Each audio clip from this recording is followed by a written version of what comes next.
Welcome to the next chapter of As the Story Grows. I'm Brian Patton. This week, we welcome Mike McAllister to the podcast.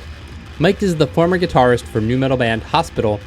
Mike is currently the frontman for Powerwolves, an 80s new wave inspired project. The band just released The Cure for Sleep on the Charon Collective, the new label run by former Pluto Records boss Eric Shirey.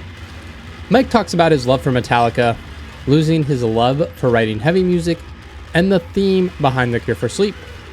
Mike was an absolute joy to talk to, and I'm grateful to Eric for putting him on my radar. So I hope everyone enjoys getting to know Mike McAllister from Powerwolves.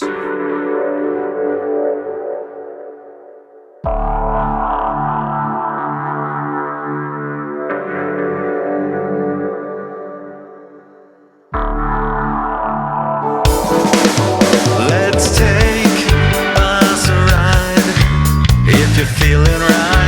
No bad dreams tonight. Close your eyes. Would you leave it all behind? I'll sing you a song for the better days. Time washes away exit signs. Are we running out of time? How you doing? Good. Good, yeah. Thanks for making this work. I hate to be a pain about the time. No, I absolutely get it because I've been man, my job's so busy. So I'm like, hey, I'm just gonna have to make this happen because I wait for the perfect day for it to be, Right. Where are you located? I'm in actually in Maryville, Tennessee, which is near Knoxville. Awesome. Is that that's University of Tennessee. Yeah. Knoxville. It's about 3 hours from Nashville. Cool. Is that originally where you're from? I was born here, but I actually grew up in Miami for a little bit, and I spent some time in Pennsylvania. My parents' dad's job moved around a bunch, so which is good. That's why I don't have the southern accent as much as I could. Yeah, that's awesome. What was growing up like? All the moving. Hated it at the time. Yeah, despised it because it was like every 2 years you're going to a new school. And you're it was. Looking back, it was kind of cool because you get to reset, like no one remembers you were picking your nose in second grade or whatever. Right. So you get to start over again. But at the time I hated it because I go by Mike, but I'm James Michael. So every teacher was like, "Hey, James," and I'm like, when you're fourth grade, that stuff is like the end of the world. Like, oh, what's up, James?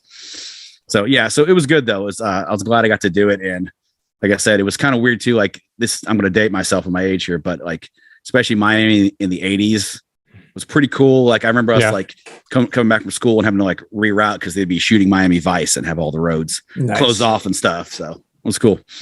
What got you into music? Got me into music. Really, honestly, my dad was really, really, really big into music, but he was more into the blues and stuff like that, which of course I pretended I hated until in high school. And I'm like, hey, could you make me could you put this on a cassette for me? Put some Eric Clapton and some Led Zeppelin and or whatever. Cause I was too cool for school. I was listening to just Metallica and Megadeth and stuff.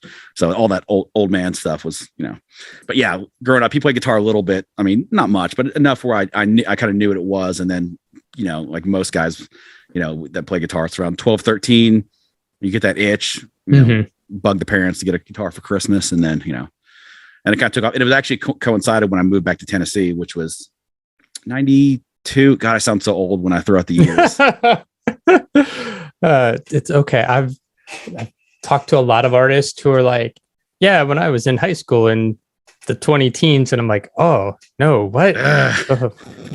It's funny. Children. I was going to say too, this is off topic, but I was listening to some of your podcasts. I like the idea of it a lot. It was interesting to kind of hear the I'm big behind the scenes type guy. I love the documentary, especially about music. So anything that gets kind of behind, pulls the curtain back a little bit, I think is super neat. And because we all kind of heard whatever the story that would be on, back when we had MTV and stuff, you'd hear kind of, but I love hearing the behind the scenes of how stuff really went and what stuff was really like and how it's not really as glamorous as, people paint it usually, even the guys that have mega huge success. Yeah. Because that stuff used to drive me crazy when I was a teenager. I'm like, I would kill to be doing that. I can't believe these guys are complaining about being on the road for a year. And then you go on the road for a week and you're like, I want to go home. Yeah. Sleeping in a van sucks. God. we did that. I heard that you're aware of the band I used to be in a long time ago called Hospital. Yeah. And we had a pretty decent van actually, but half the shows, like, we were in that kind of that Christian rock circuit. We go play some festivals and then have some terrible shows mixed in between. And we wouldn't have we might get paid off the door, but we wouldn't even have a hotel. So it'd be 4 or 5 of us just in a van. If you were lucky, you got the van seat. If you were unlucky, you got the chasm between, and you drew the wrong straw on that. So yeah, it's not all, it's not all super glamorous. No, not at all. Well, at what point did you start playing in bands after you picked up guitar? What's funny is, it was 8th grade, I guess. So all through high school, the whole thing was just about getting a few guys together and playing the talent show. That was the big to do. It was like, hey, one time a year, which seems kind of silly now that we spend this whole year working up, like, I think my sophomore year, I think we played like Fade to Black by Metallica. It was like, we did this like 8. I think we got disqualified because we went over the time limit, but that was the whole thing. And then it wasn't until really like, it was getting out of high school, we started kind of finding drummers and getting bands because everyone played guitar. You could throw a rock and hit a guitar player around here. So we finally, my little brother played guitar, and then he switched over to drums, knew some drummers. And then we started, doing the band thing. So right out of high school, this first couple of years that's when it was, the best. Yeah. It was getting right into it and going, oh my God, we're playing like outside of our high school. This is amazing. Yeah. Yeah. Was that Hospital or another band? Well, it's some of the guys that end up being in Hospital. I think, well, I'll try to make a concise history, but Hospital, well, it was a band called Rachel's Morning before that. And I got in that band, it was that era of like Jane's Addiction and all these. It was a person's name and an adjective. So we were this, so it was Rachel's Morning. And everyone loved that name, and we wanted to change it because we'd switch singers, which we did quite often.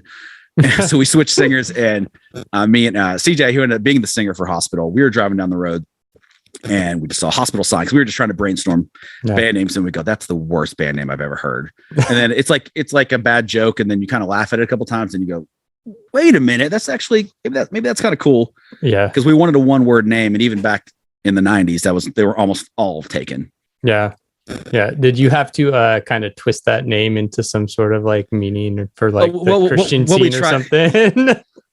we had a version of it when is that like meaning like how like the Lord helps people when you go to the hospital? And we go, yeah, but we kind of just thought it sounded cool. So to our credit, I think to our credit, we didn't try to like retrofit it with some sort of like super, I think Rachel's Morning, I wasn't in the band when they formed, but I think it's about Rachel in the Bible and something I can't remember.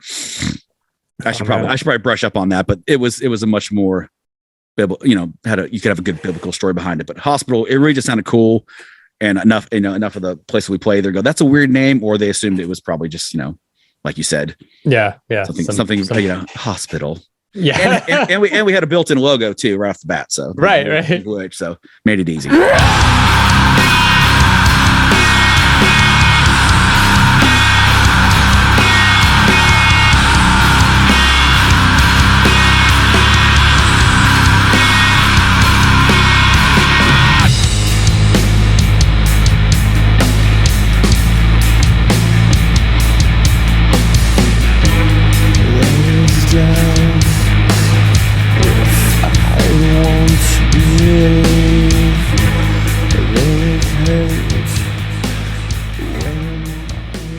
What was the inspiring that sound at the time? I mean, it's very nu metal. It's weird because I don't think we even knew what nu metal was at the time. Or, I mean, the name seemed like it came a little afterwards. But yeah, I went back and listened to it because our mutual acquaintance, Eric Shirley, he was asking about some of that stuff. And I went back and I hadn't heard it in years. I'm like, man, it sounds a little more derivative than I hoped, especially when it was really heavy. Yeah. I was like, man, this really sounds like more at Korn or Deftones on a good day.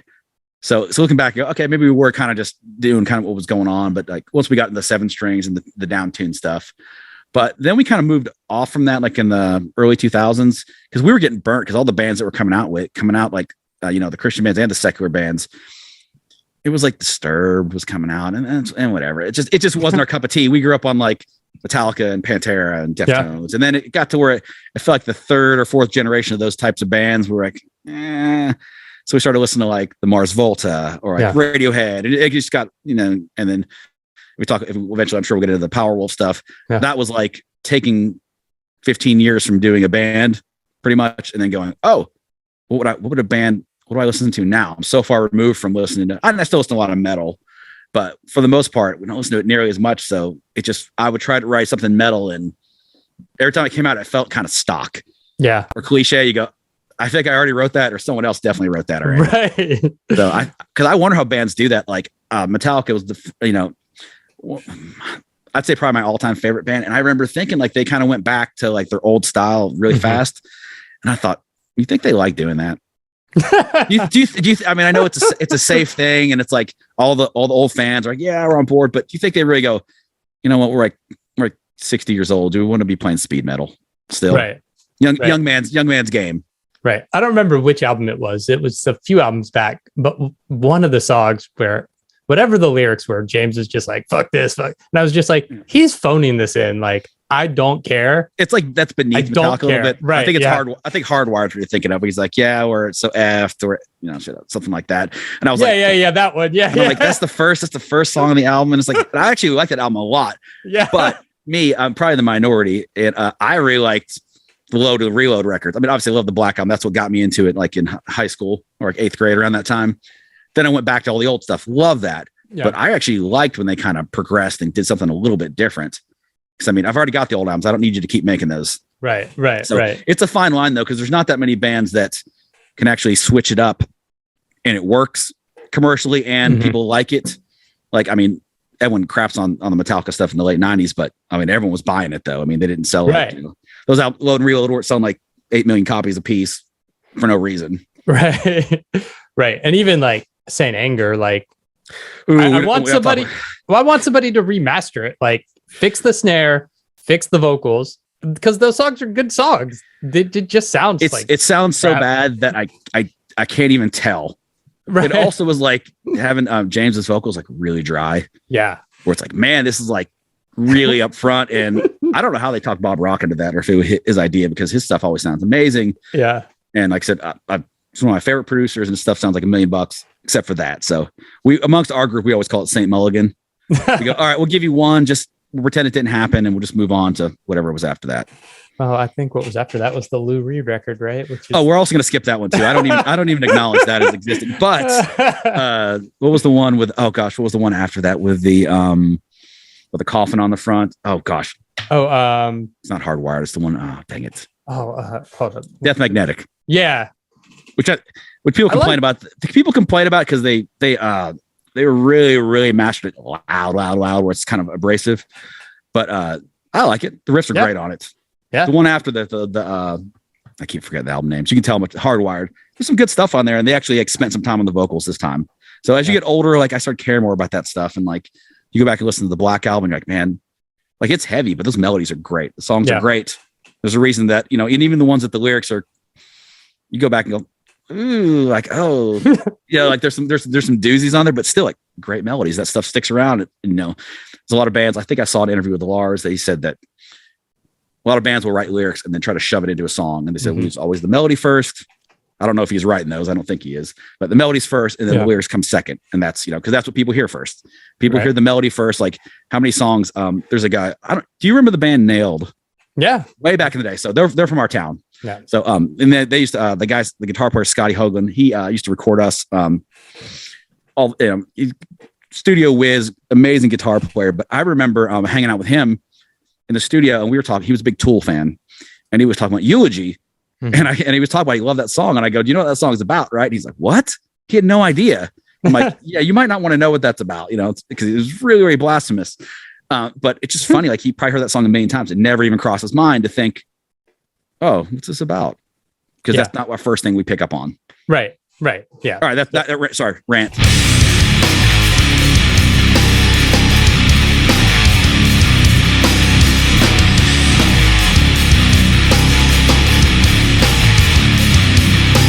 As your remains of days gone by, chasing a state of the path that you hide.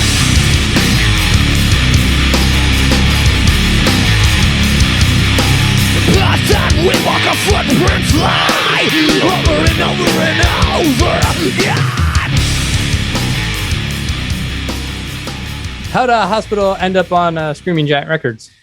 What's funny is, so we end up on that label because we were playing a bunch of shows with a band called, hold on, I think it was 710 Split. Okay. They were like a punk band, nothing like we sounded like, but somehow we ended up playing multiple shows with them. And how this thing usually goes is like they say most of the decisions about your career happen when you're not in the room. Mm-hmm. He was talking to their label guy, and the guy's like, hey, you guys want to get signed? And we say signed, but really like it's 20 years ago. I can talk about it now. It's 2001 or so. It was basically like, hey, if you guys go record an album on your own, we'll put it out for you and give you like 500 CDs. Yeah. So we were even paying to record. And actually, Scotty Hoagland from Nailed actually recorded that. We did his, he had this house out in the middle of nowhere. This like barn, this refurbished barn that we did it in, but we had like, hey, we've got like $1,500 or $2,000. Can we do like 15 songs? So, and it sounds kind of like it cost $1,500, which is not a lot. Yeah. So it's so cool. I actually saw Screaming Giant still had it up on their Bandcamp thing. I was amazed. Yeah, they just I think Brandon Jones from Indie Vision Music just like put all that stuff up a few years back, and so I was wondering, like, are we still under contract? No. It's like somebody else just as like a service for people who wanted those records that are nowhere else to be found. So awesome. which is cool. And that wasn't long before the label went under, right? That you guys were on. They didn't last much longer after that. No, I feel like. What happened was, so we did that, and we had a different singer, this guy named Dwayne. What's up, Dwayne, if you hear this? And he was like kind of like Phil Anselmo Incarnate, and he's the singer on that album. And we were kind of talking to, this is like early 2000s, so early days of like people really being on the line all the time. So we were talking to Tooth and Nail a little bit. And they were it was like back and forth, and they go, we want a band that sounds like Korn. Yeah. So okay, well, we should just switch singers, so we're probably not going to sound like that as much anymore, because we had a guy that could sing. Yeah. And so we were like, okay, so they said, okay, well, send us a demo, and we ended up sending him a demo of the new singer, and nothing ever came up from it, but it was a big to-do. We had to like, hey, if this happens, do we need to get a hold of? I can't remember the guy's name at Screaming Giant. Forgive me. Kendall. Yeah, and it's funny. AJ, who's actually the other guy in Power Wolves, he was the one that dealt with all the like. He had a job that he was on a computer. I mean, the rest of us were like delivering pizzas. So he could email guys all day. So he was like trying to get us out of our contract or whatever. I mean, whatever it was, in case it happened, but it never ended up coming to fruition. It was like we played Cornerstone. I think it was 03 probably 03. And it was a big to do. We're like, hey, we got to go. And like the guys from Tooth and Nail are going to be there, and it's going to be this big to do. I don't think they even showed up. Right. So it was like, it's like, thanks. Cool. So, and then I think we did one EP after that we just put out ourselves. And then the band kind of dissolved, and we all grew up.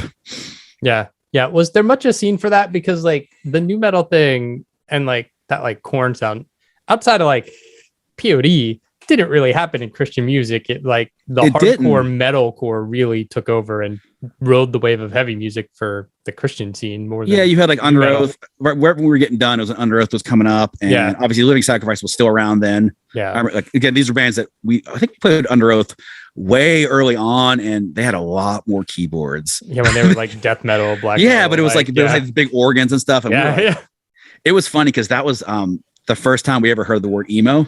I don't even think those guys are emo, but they were talking about emo, and I'm like, emo, what? And I was like, I think that's where you wear capri pants. Those guys they were super nice, but they were really young too. And we just we were very much, I don't get it. Like, that guy shaved his legs. What are they doing? So it was very strange. But then we saw them at Cornerstone a couple years later, and they were awesome. We went to Disciple. Yeah. Also from our town. The Christian rocker, rock superstars Disciple, not the hardcore Disciple. Not the one with the X's. Yeah. I think there was some sort of, I don't know if there was litigation, but I remember there being a thing of like, hey, we had it first, because Disciple, they were around forever. They were kind of, them and Nailed were the bands in our town, which those are two pretty darn good bands to have as like to look up to, especially Christian rock bands. Yeah, they were awesome. But we went to see them at Cornerstone. It was they were playing a different night than us, and they were playing on an actual pretty big stage.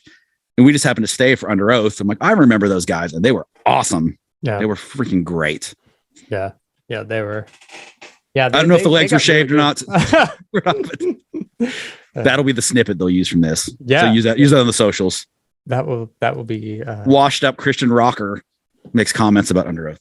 But they couldn't have been nicer. It was just that thing where they were just a little bit younger than us, where we go, man, I don't get it. We're getting old. Yeah.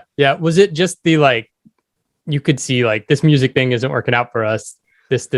We got to do something other. It's actually more salacious. So like getting it into too much personal stuff. It actually was, I'm the one who quit. Okay. So it's my fault. And that's why we have a ton of our last EP on CD just sitting around in boxes, because we just got those in, played like 2 shows. And then I was the one guy in the band that didn't like already have a mortgage. You know, I was married at the time. I still am married. But those guys were much more real job career stuff. And I had this thing where we would play shows with bands like Spoken. I don't know I think Spoken's still playing. Yeah. Those guys were like, they were so cool to us. But they were touring around like rickety van. And like, I was like, man, is this what it takes to do this? And I'm like, there's no way we can do that. So there was another band in our town, and I quit Hospital and I started talking to those guys, and they were all like, 2 of the guys were in high school. The singer was like 20. So I was in a band with these guys for a couple of years. We didn't do much except for play locally, but we played some stuff with Disciple and, you know, just opening and stuff like that. But the idea was like, I just can't see us ever making enough money to where we can quit our jobs. Yeah. When we have so much responsibility, which is the harsh reality that too, you have to kind of take that hit. And, you know, and also I don't know if we were ever commercial enough either to really like make a living off it. Yeah. Like, I don't think we were ever going to have something like POD, which that was kind of a miracle that it busted through like it did too. Right. But they had some catchy stuff. Yeah. So we at the time, especially, we weren't into like really writing like big pop hooks. We just wanted to be, our thing was always, how different can we try to be? Especially once we realized this new metal thing, everything's kind of sounding the same. And we kind of said, let's just go off and do something else. So anyway, long story long, I basically quit. We had a big meeting and I quit and did another band. And that was about a year and a half or so. And then nothing. There's been a few unsuccessful Hospital like reunions. We get together to jam or something, but nothing would ever got us going out and playing again. You can tell all your friends now how good it feels just to wake up dreaming. And you can tell everyone I've lost it completely again.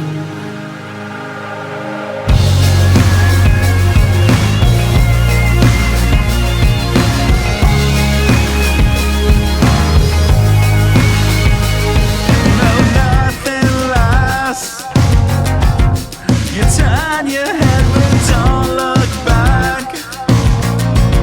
And I know I'm giving you up, 'cause I know you're not alone. So what got you to this point where you wanted to make music again and start this project, Powerwolves? Well, I'll tell you. It's funny. So funny we mentioned this. So the guys from Hospital, we every year we still hang out all the time. The 2 of the other guys in Hospital that aren't in Powerwolves, they're actually my bosses. I work for them, work for an ad agency. So we get together once a year and we go on like a trip. Usually it's somewhere at the beach or something. And one year we got the idea, let's go rent a cabin, set up some recording gear, and let's just track some songs. This will be fun. You know, we never got it finished. so we had 4 days and we ended up, you end up hanging out and, doing the hanging out stuff more than the recording stuff. So we did that. And we got back, and CJ, who was the guitar player and singer for Hospital, he was the audio guy. He knew about mics, and I just played guitar. I didn't care. And so I was like, hey, let's work on this mix. And I kept bugging him. I'd email every day from my other job. We didn't work together. I'm like, hey, can you do this on this mix? And he goes, dude, why don't you just do it, man? And I'm like, I don't know how to do that stuff. So I picked that up, the recording thing, and I started writing some new songs. And AJ from Hospital was playing bass on it. And I kept asking CJ from Hospital, hey man, why don't you come sing on the song? And, he was so busy, he didn't have a lot of time. And one night we were hanging out and he just pulled me aside. He said, why don't you just do it? And I go, I don't sing. He goes, yeah, I didn't either till I did. Cause he was just playing guitar at Hospital. And then we had our outs with our old singer, Dwayne. And next thing you know, like CJ's like, we're trying to audition singers. And he comes into practice one day and goes, hey guys, I want to do it. I'm like, what? So he kind of gave me the same advice, which was, hey, just do it. So Yeah. I just started just singing on stuff, and the first couple were no one will ever hear them. but after that, it got a little better, and it's definitely a different direction. So So anytime I was like, you guys are in hospital, and they hear what it sounds like, it's much more akin to like Tame Impala or like Radiohead or just more of that stuff than it is, real hard rock. And I just think because for me, it was just hard to go back. And I've even bought like some big boy amps that'll just, I bought a big Mesa Boogie, and I'm like, I'm going to like write some riffs again and stuff, but it's really hard to go back to that when it's not, you can't fake it. When we were writing that music, that was living and breathing it. And once you stop ingesting that music as much, you're just not going to write that stuff. Plus also I can't scream either. So. Right. At least it ain't pretty. I tried it. Yeah. My thing has always been, I'm just not good enough at guitar to play that. So I never will. The playing and singing thing is still a challenge because most of the stuff is like I write mostly on an acoustic guitar, but pretty much it's going into a project, and I'm working on melodies and vocals always in the studio. We don't even play out. Yeah. We're like Steely Dan or something. We're just a studio band. Yeah. Yeah. A pure passion project. Where'd the name Power Wolves come from? Funny thing you asked that. We went through a few names. Power Wolves is actually a line in Injustice for All by Metallica. Yeah. There's a line where he says, Power Wolves beset your door or something. And AJ came in one day to the office and said, hey dude, if we ever change our name, let's change it to Power Wolves. And I go, how about we do it now? It's kind of like the hospital name. It's kind of like, it's a little silly sounding, but you laugh and you go, mate, that might actually be kind of awesome. So yeah. It kind of fits with the vibe. It's very 80s, and it's kind of a retro sound to the music. So we definitely embraced the keyboards, which we never did in the old days. I did see though, there's some like super metal band called Power Wolf, which I think there was another Christian band called Hospital too. Yeah. I have a cassette EP that Scott Hatch from Burnt Toast Vinyl gave me, and the band is Hospital. And it's, I don't know if it's Christian or whatnot, but it's not the same. Again, one word band name, it's just going to be. Yep. Yeah, for sure. How'd you guys get hooked up with Eric?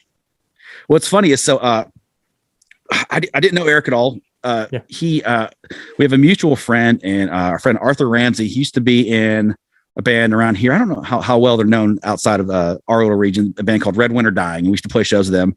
They had, he played guitar in that band, and he also a guy named Zach Householder played in that band, who's now in Whitechapel.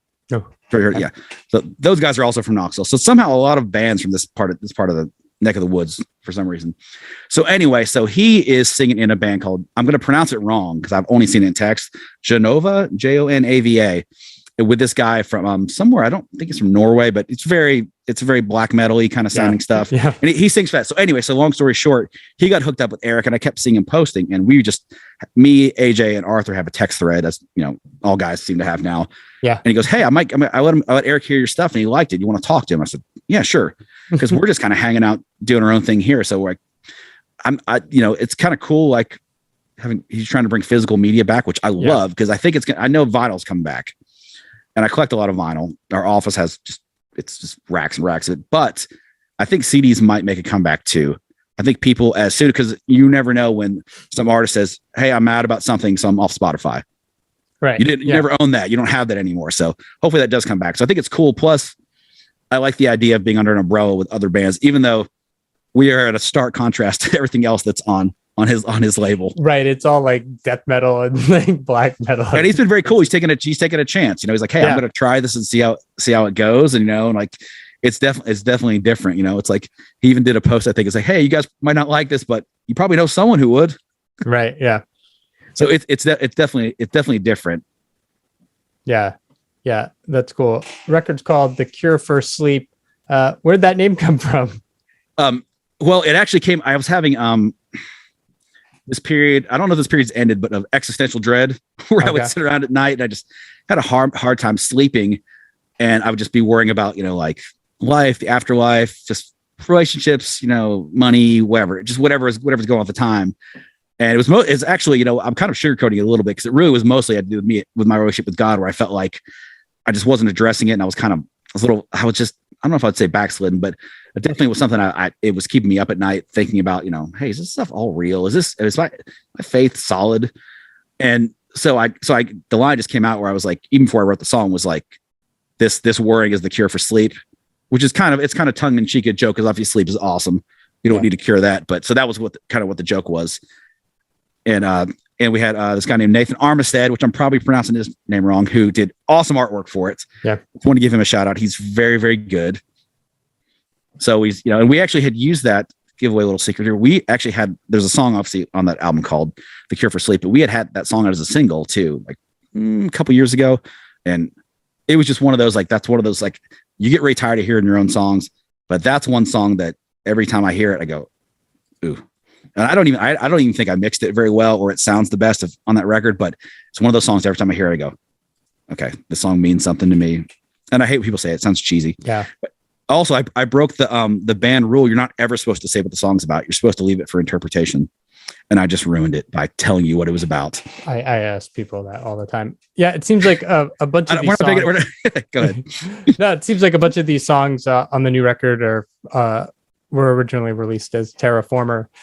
Was it just a way to hey, we can repackage and reintroduce ourselves with this new label, or would some of it, because we just put an EP out, and when we were talking to Eric, it was the EP was called Homesick Lovesick. Mm-hmm. And we were talking to him, and he said it would be really great if we could add another song or two to this, because it's really tough to sell an EP, especially a really small EP. It was only 3 songs, I think. Yeah. Because usually we just work until I get burnt out, and then we release whatever I finished. So the idea was well, if we're going to add a couple more songs, let's just add I wouldn't say it's a greatest hits, but if you've never heard us, it's a good place to jump in and start. Yeah. So we just got to it was kind of nice to cherry pick stuff in the last 4 years, probably.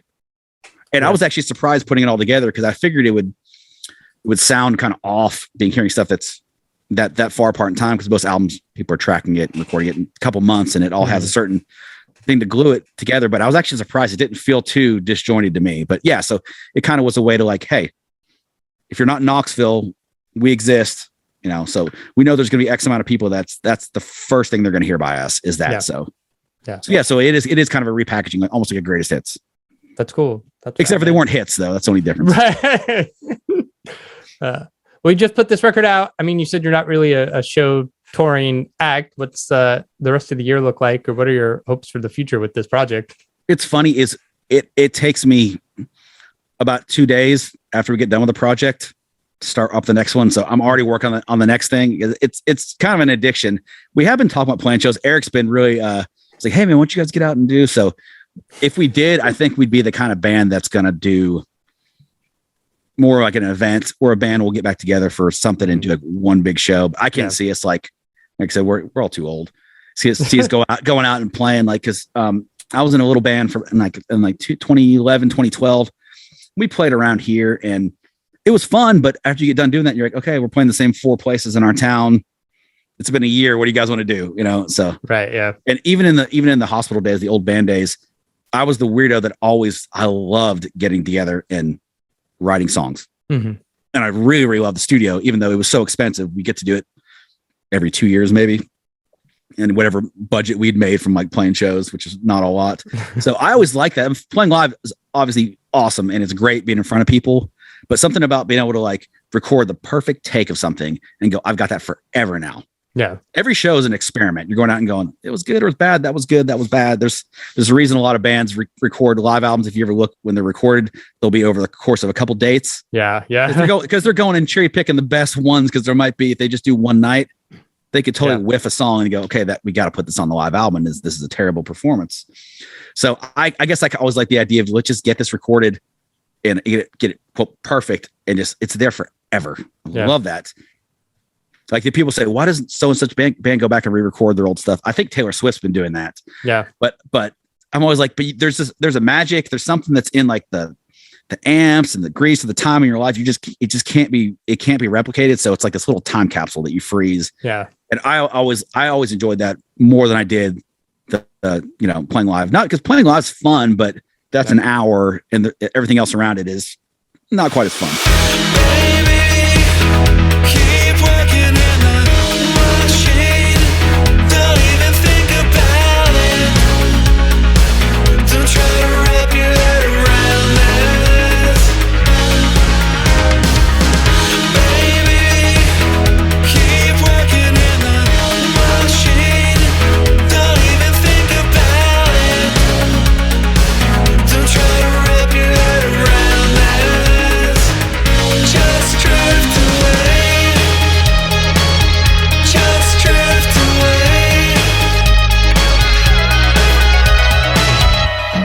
Thanks for listening to As the Story Grows.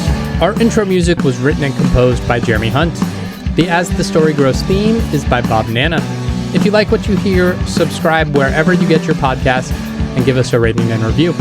If you'd like to support the show financially, you can join us at patreon.com/asthestorygrows. Be a part of our community and join the ongoing conversation over on Discord. If you enjoy this episode, share it on social media with your friends. Much appreciated, and thanks for listening. I never felt so young and alive as when I'm diving into a